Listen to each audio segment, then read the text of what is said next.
Chapter 3. Then Eliphaz the Temanite answered and said, If we attempt to speak with you, will you be grieved? But who can withhold himself from speaking? Behold, you have instructed many, and you have strengthened the weak hands. Your words have upheld him that was falling, and you have strengthened the feeble knees. But now it has come upon you, and you faint. It touches you, and you are troubled. Is not this your fear, your confidence, your hope, and the uprightness of your ways? Remember, I pray you, who perished, being innocent? Or were the righteous cut off? Even as I have seen, they that plow iniquity and sow wickedness reap the same. By the blast of God they perish, and by the breath of his nostrils are they consumed. The roaring of the lion, and the voice of the fierce lion, and the teeth of the young lions are broken. The old lion perishes for lack of prey, and the stout lion's whelps are scattered abroad. Now a thing was secretly brought to me, and my ear received a little thereof. In thoughts from the visions of the night, when deep sleep falls on men, fear came upon me, and trembling which made all my bones to shake. Then a spirit passed before my face, the hair of my flesh stood up. It stood still, but I could not discern the form thereof. An image was before my eyes. There was silence, and I heard a voice saying, Shall mortal man be more just than God? Shall a man be more pure than his Maker? Behold, he put no trust in his servants, and his angels he charged with folly. How much less them that dwell in houses of clay, whose foundation is in the dust, who are crushed before the moth? They are destroyed from morning to evening. They perish forever without any regarding it. Does not their excellence in them go away? They die even without wisdom. Call now, if there be any that will answer you, and to which of the saints will you turn? For wrath kills the foolish man, and envy slays the silly one. I have seen the foolish taking root, but suddenly I cursed his habitation. His children are far from safety, and they are crushed in the gate. Neither is there any to deliver them, whose harvest the hungry eats up and takes it even out of the thorns, and the robber swallows up their substance. Although affliction comes not forth of the dust, neither does trouble spring out of the ground. Yet man is born unto trouble as the sparks fly upward.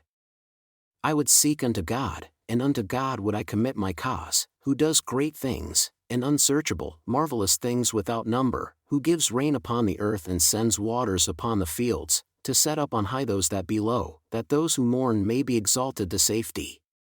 He disappoints the devices of the crafty so that their hands cannot perform their enterprise. He takes the wise in their own craftiness, and the counsel of the froward is carried headlong. They meet with darkness in the daytime, and grope in the noonday as in the night. But he saves the poor from the sword, from their mouth, and from the hand of the mighty. So the poor has hope, and iniquity stops her mouth.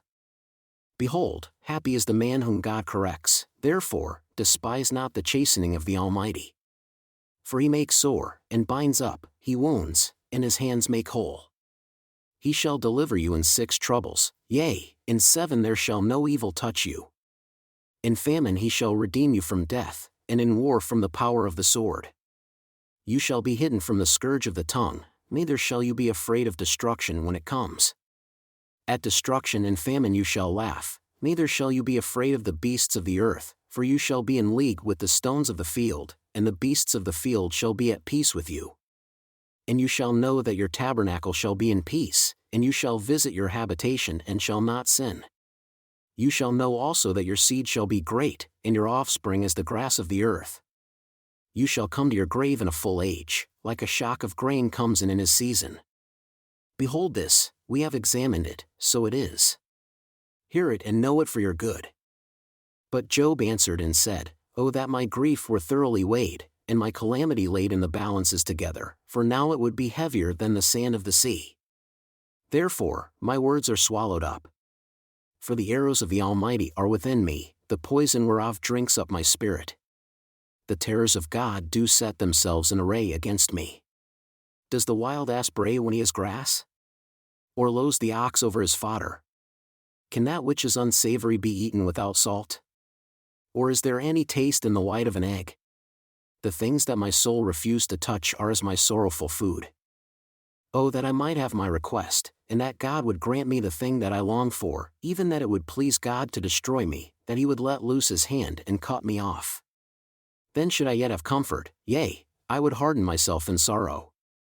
Let him not spare, for I have not concealed the words of the Holy One. What is my strength, that I should hope? And what is my end, that I should prolong my life? Is my strength the strength of stones? Or is my flesh of brass? Is not my help in me? And is wisdom driven quite from me? To him that is afflicted, pity should be shown from his friend, but he forsakes the fear of the Almighty. My brethren have dealt deceitfully as a brook, and as the stream of brooks they pass away, which are darkened by reason of the ice, and wherein the snow is hidden. When they wax warm, they vanish. When it is hot, they are consumed out of their place. The paths of their way are turned aside, they go to nothing and perish. The troops of Tema looked, the companies of Sheba waited for them. They were confounded because they had hoped, they came there and were ashamed. For now you are nothing, you see my casting down and are afraid. Did I say, bring unto me? Or, give a reward for me of your substance?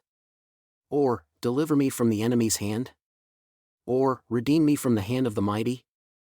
Teach me, and I will hold my tongue, and cause me to understand wherein I have erred. How forcible are right words! But what does your arguing prove?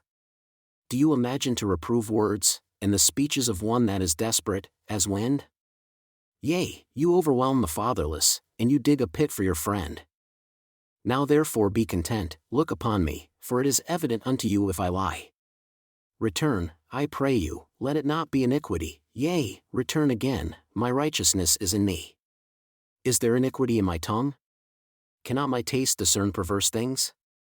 Is there not an appointed time to man upon earth? Are not his days also like the days of a hired hand? As a servant earnestly desires the shadow, and as a hired hand looks for the reward of his work, so am I made to possess months of vanity, and wearisome nights are appointed to me. When I lie down, I say, when shall I arise and the night be gone? And I am full of tossings to and fro unto the dawning of the day. My flesh is clothed with worms and clods of dust.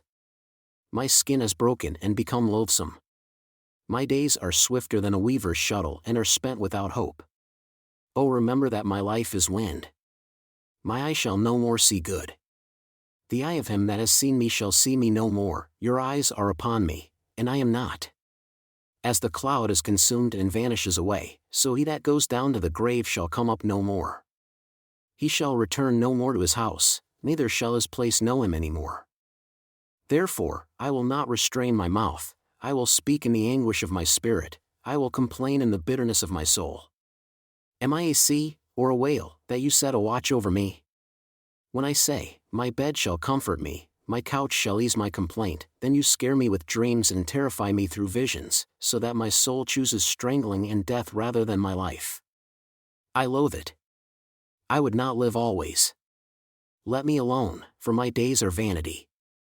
What is man that you should magnify him? And that you should set your heart upon him? And that you should visit him every morning and try him every moment? How long will you not depart from me, nor let me alone until I swallow down my spittle?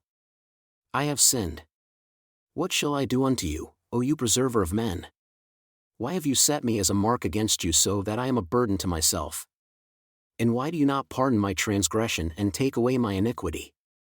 For now shall I sleep in the dust, and you shall seek me in the morning, but I shall not be.